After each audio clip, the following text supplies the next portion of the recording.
অজুর সময় ঘাড় মাসা করা নাকি বিদআত, কথাটা কি সঠিক কিনা? বাচ্চাকে বুকের দুধ পান করালে কি ওযু ভঙ্গ হবে? ইফতারের নির্দিষ্ট কোনো দোয়া আছে কিনা? না মেয়েরা নুপুর পড়তে পারবে কিনা? হ্যাঁ, গোসল করার সময় আমাদের শরীরে কতটুকু কাপড় রাখতে হবে? বাবা মায়ের পাপের কারণে কি সন্তান কোনো সমস্যা হয়? স্বামী যদি রেগে গিয়ে একসাথে 3 তালাক দিয়ে দেয়, সেক্ষেত্রে করণীয় কি?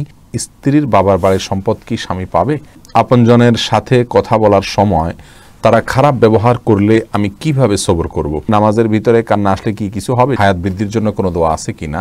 ঋণ থেকে বাঁচার কোনো আমল আছে কি না? মহিলা হায়েজ অবস্থায় কি কি ইবাদত করতে পারবে? কোনো মেয়ে বিগত বছরের মাসিকের কারণে 50টার মতো কাজা রোজা থাকলে সেগুলো আদায়ের সাথে সাথে কি কাফারা দিতে হবে? গন্ধযুক্ত লোশন বা স্নো ব্যবহার করা যাবে কিনা? স্বামীকে খুশি করার জন্য কপালে টিপ পরা যাবে কিনা? টয়লেটে বসে মেসওয়াক করা যাবে কিনা? এবার চলে আসছি প্রশ্ন উত্তরে সরাসরি। রফিকুল ইসলাম জানতে চেয়েছেন, বাচ্চাকে বুকের দুধ পান করালে কি ওযু ভঙ্গ হবে? না, ওযু ভঙ্গ হবে না। ওযু ভঙ্গের কারণের ভিতরে বুকের দুধ পান করানো নাই। সিনথিয়া জানতেছেন, মেয়েরা কি বাসায় টাকনুর উপরে পাজামা পড়তে পারবে কিনা? পারবে।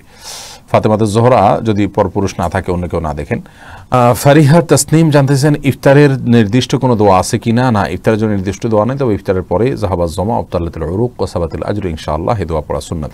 না, শিউলি মারিয়াম আপনি জানতে চেয়েছেন, ওযু ছাড়া সকাল সন্ধ্যা দোয়া পড়া যাবে কিনা? হ্যাঁ বোন, অবশ্যই পড়া যাবে। সকাল সন্ধ্যা দোয়া পড়ার জন্য ওযুর প্রয়োজন নাই। জিকির, তাসবিহ, আপনার দুরুদ, এগুলোর জন্য ওযুর প্রয়োজন নাই। তাওহিদুল হাসান জানতে চেয়েছেন, চুল কেটে গোসল না করলে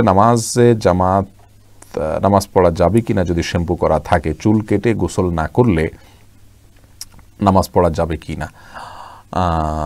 যাবে। চুল কেটে আপনি গোসল না করে নামাজ পড়তে পারেন। চুল কাটলে যে আপনার গোসল ফরজ হবে ব্যাপারটা সেরকম না। নাসরিন সুলতানা জানতে চেয়েছেন, মেয়েরা নুপুর পড়তে পারবে কিনা? হ্যাঁ পারবে। পরে বাহিরে যাবে না, তবে বাসার বাড়িতে পড়তে পারবে, অসুবিধা নেই। এবং মহিলা সাহাবীরা অনেকে পড়েছেন, ইবনে হাদিস দ্বারা এটা প্রমাণিত আছে। ফাতেমাতুজ জোহরা জানতে চেয়েছেন, হায়াত বৃদ্ধির জন্য কোনো দোয়া আছে কিনা? বিশেষ কোনো দোয়া নাই, তবে আত্মীয়তার সম্পর্ক রক্ষা করলে হায়াত বৃদ্ধি হয়। আরও বেশ কিছু আমল আছে হায়াত বৃদ্ধির জন্য, সেগুলো করবেন ইনশাআল্লাহ। আমি জানতে চাচ্ছি, স্ত্রীর বাবার বাড়ির সম্পদ কি স্বামী পাবে? না, স্ত্রীর বাবার বাড়ির সম্পদে স্বামীর কোনো হক নাই, স্ত্রী নিজে পাবেন মেয়ে হিসাবে। এমডি আকরামুল হাসান মাসুম, কোনো আত্মীয় যদি জুলুমকারী হয় তার সাথে সম্পর্ক রাখা যাবে কিনা? আপনি যদি তার জুলুমকে সহ্য করে সম্পর্ক রাখতে পারেন, আল্লাহ তাআলার কাছে আপনি উত্তম বিনিময় পাবেন। আর যদি রাখতে গেলে আরও বেশি ক্ষতিগ্রস্ত হন, তাহলে সম্পর্ক রাখবেন না, আপনি এই জন্য আল্লাহর কাছে গুনাহগার হবেন না। কামরুজ্জামান রাজু জানতেছেন, শাবান মাসে রোজার ফজিলত কি?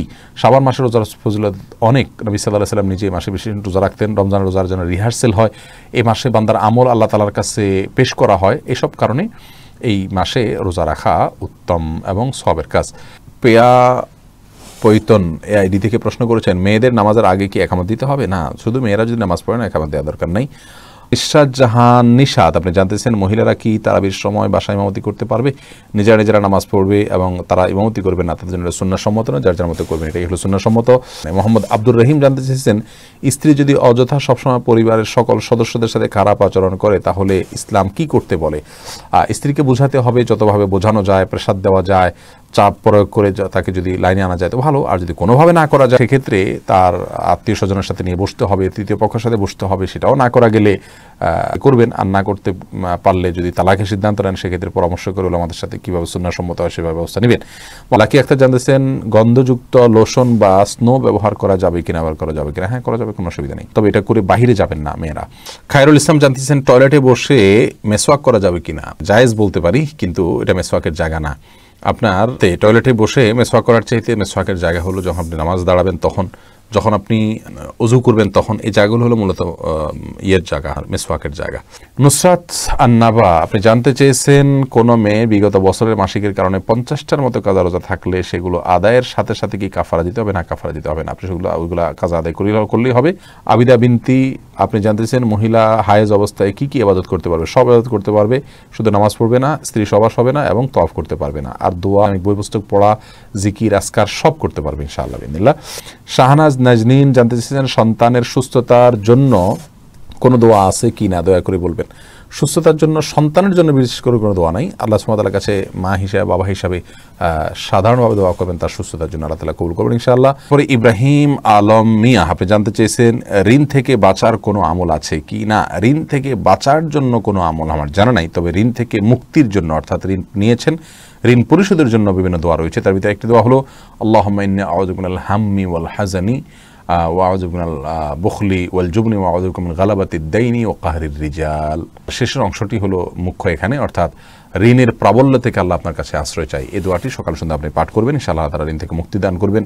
আল্লাহুম্মা কফিনি বিহালালিকা আন হারামিকা ওয়াগনিনি বিফদলিকা আম্মান সিওয়াকা, এটিও রয়েছে, আরও বিভিন্ন দোয়া রয়েছে। এই সম্পর্কে আমাদের পেজেই একটা দোয়া, একটা ভিডিও ক্লিপ রয়েছে, আপনি খুঁজে নিতে পারেন। ঋণ পরিশোধের দোয়া লিখে সার্চ করলে আশা করি পেয়ে যাবেন।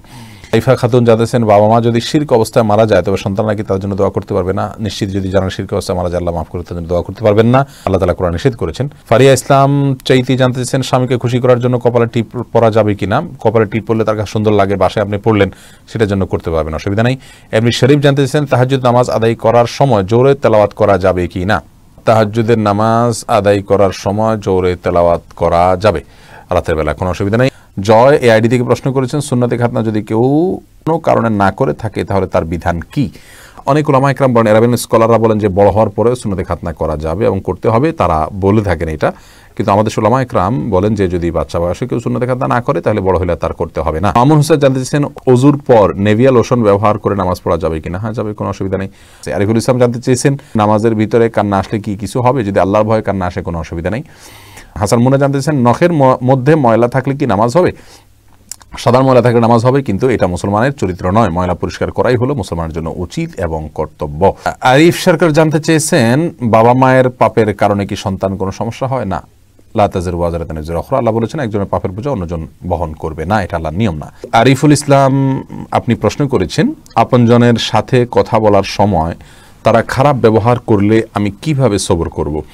আপনি এই জন্য সবর করবেন যে আপনি তাদের খারাপ ব্যবহারের বিনিময়ে যদি আপনি তাদের সাথে খারাপ ব্যবহার না করেন, হাসি মুখে বরণ করে নেন এবং আপনি হজম করে নেন, ঢোক গিলে নিতে পারেন, তাহলে আপনাকে আল্লাহ সুবহানাহু ওয়া তাআলা আত্মীয়তার সম্পর্ক রক্ষাকারীদের কাতারে রাখবেন। আর আত্মীয়তার সম্পর্ক রক্ষা করলে আল্লাহ তাআলা হায়াত বৃদ্ধি করেন, রিজিক বৃদ্ধি করেন, যেমনটি সহিহ বুখারী হাদিসে বর্ণিত হয়েছে। আর আল্লাহর কাছ থেকে তো পুরস্কার অবশ্যই পাবেন, একটা ফরজ আপনার আদায় হবে। এক ব্যক্তি এসে বলছেন রাসূল করিম সাল্লাল্লাহু আলাইহি ওয়াসাল্লাম, ইয়া রাসূলুল্লাহ, আমি আমার আত্মীয়ের সাথে ভালো থাকতে চাই, তিনি আমার সাথে খারাপ ব্যবহার করেন। নবী আলাইহিস সালাম বলেছেন, যদি তুমি যা বলছো বাস্তব ঘটনা তাই হয়ে থাকে তাহলে সে তো তার ক্ষতি করছে এবং বড় গুনাহ করছে তোমার সাথে দুর্ব্যবহার করে আত্মীয়ের সাথে, কিন্তু তুমি যদি সবর করে তার সাথে দুর্ব্যবহার পাল্টা তুমি না করে থাকো তাহলে মনে রাখবে এটা তোমার জন্য বিশাল বড় একটা ইবাদত, বড় একটা অর্জন হয়ে যাবে। নবী সাল্লাল্লাহু আলাইহি ওয়াসাল্লাম বলেছেন যে আত্মীয়তার সম্পর্ক রক্ষাকারী তো সে যে ব্যক্তি তার আত্মীয় দুর্ব্যবহার করলেও সে ভালো ব্যবহার করে, আর যে ভালো ব্যবহার করলে তখন তার বিনিময়ে ভালো ব্যবহার করে, এটা তো আত্মীয়তার সম্পর্ক রক্ষাকারী নয়, এটা তো সমান করলো। ইন্নামাল ওয়াসিলু লাইসাল ওয়াসিলু বিল মুকাফি, অর্থাৎ যে সমান ভালো ব্যবহার করলো আমিও ব্যবহার করলাম, এটাকে আত্মীয়তার সম্পর্ক রক্ষাকারী বলা হলো না। অতএব আপনাকে সবর করতেই হবে আপনার আখিরাতের জন্য, আল্লাহ সন্তোষের জন্য। আল্লাহ তাআলা তৌফিক দান করুন। ফাইজুর জানতে চাচ্ছেন, স্বামী যদি রেগে গিয়ে একসাথে 3 তালাক দিয়ে দেয় সেক্ষেত্রে করণীয় কি? স্বামীকে ধরে ভালো করে একটা মাইর দিতে হবে। একসাথে 3 তালাক যদি দেয় এটা জঘন্য কাজ করেছে, এটা সুন্নাহ বিরোধী তালাক, আল্লাহ তাআলা মাফ করুক। এই তালাক হয়েছে কি হয়নি সেটি একটি বিরাট একাডেমিক আলোচনার বিষয়। তালাকের মাসআলা আমরা এইভাবে সংক্ষিপ্ত পরিসরে দেই না, সম্ভব হলে কোনো আলেমের সাথে সাক্ষাৎ করে তারপর নেবেন।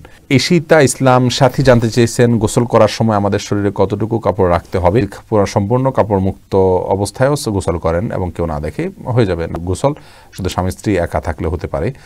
আর তবে এভাবে তা করা উচিত নয়, অন্তত আল্লাহর প্রতি লজ্জাবোধ থাকা উচিত। আর সেই জায়গা থেকে কিছু পোশাক হলেও শরীরে থাকা দরকার, মিনিমাম নাভি থেকে হাঁটু পর্যন্ত বা লজ্জাস্থান থেকে অন্তত ঢাকা থাকলে সেটা ভালো।